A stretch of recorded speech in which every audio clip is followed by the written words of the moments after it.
Kalau tak baik, bukanlah Tongkat Ali namanya. Hamid Gurka.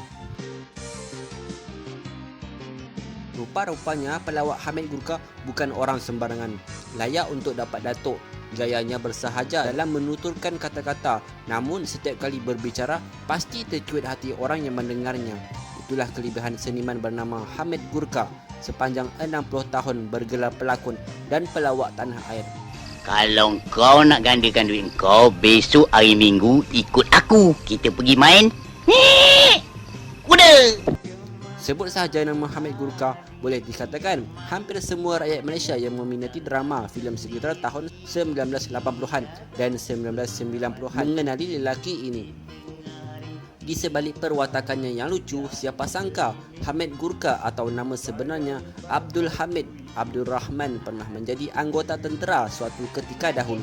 Menelusuri sejenak pengalamannya sebagai anggota tentera, katanya beliau menyertai pasukan tentera sekitar 1950-an. Waktu itu di Pekan, saya lihat ramai orang berkumpul. Jadi saya pun pergilah. Rupa-rupanya ada tawaran untuk siapa saja yang nak jadi askar. Saya disapa oleh seorang pegawai tentera berpangkat sarjan. Dia tanya, saya nak jadi askar tak? Memandangkan saya tak kerja, saya pun kata memang saya nak. Jadi alhamdulillah saya dapat jadi seorang askar Melayu. Mari, Chipsel, beli satu dapat satu, beli dua dapat dua. Mari, Chipsel, mari. Belilah. 7 tahun berkhidmat dalam regimen askar Melayu Diraja memberikan banyak pengalaman kepada dirinya. Sebenarnya, nama saya orang panggil Hamid sahaja. Masa untuk masuk askar, ada satu kejadian yang menyebabkan perkataan Gurka lekat pada nama saya sampai ke hari ini. Masa saya berkawat dekat Padang Square, Port Dickson, ada jurulatih mungkin dia tak tahu nama saya. Dia panggil saya Gurka. Jadi Gurka itu dah lekat pada nama saya sampaikan orang panggil saya Hamid Gurka. Katanya, istilah Gurka merujuk kepada askar dari Nepal yang berkhidmat untuk tentera British selama 200 tahun. Menceritakan pengalaman sebagai seorang anggota tentera, kata Hamid, antara yang tidak dapat dilupakan beliau adalah peristiwa bertempur dengan pengganas komunis beberapa kali di dalam hutan. Komunis ni sebenarnya sangat takut dengan askar. Ini berdasarkan cerita pengganas komunis yang berjaya kami tangkap. Dia cerita kalau mereka terjumpa askar, memang mereka akan terus lari.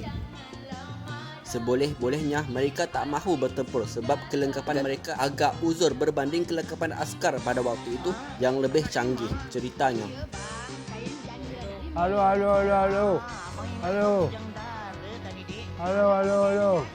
Testing. Halo, tes.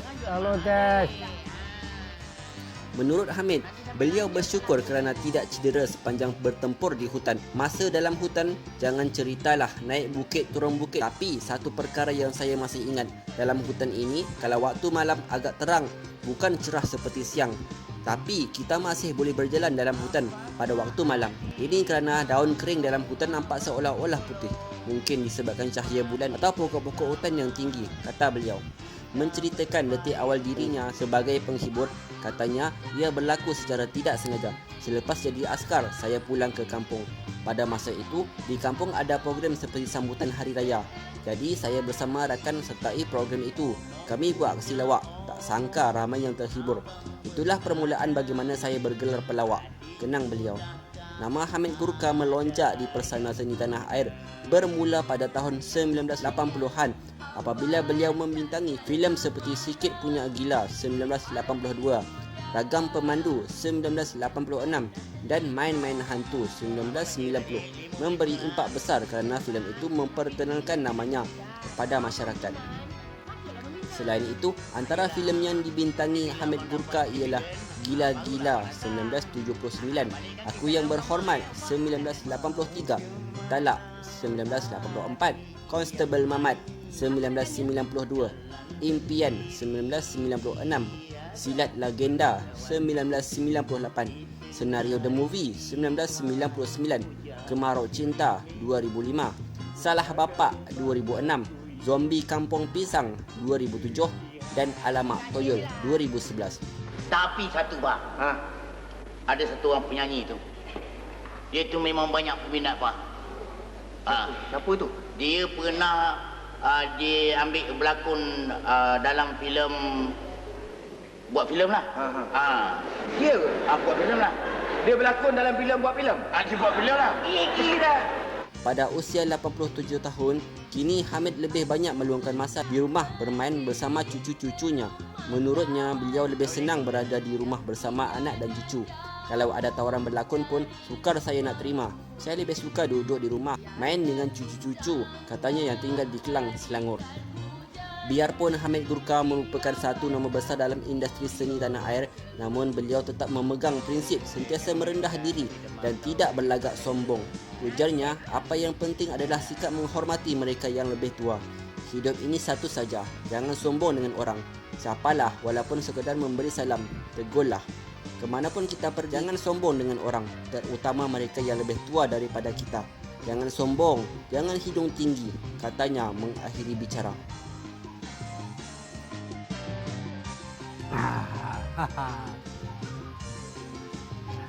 Assalamualaikum. Saya nak cerita saya di balik tower.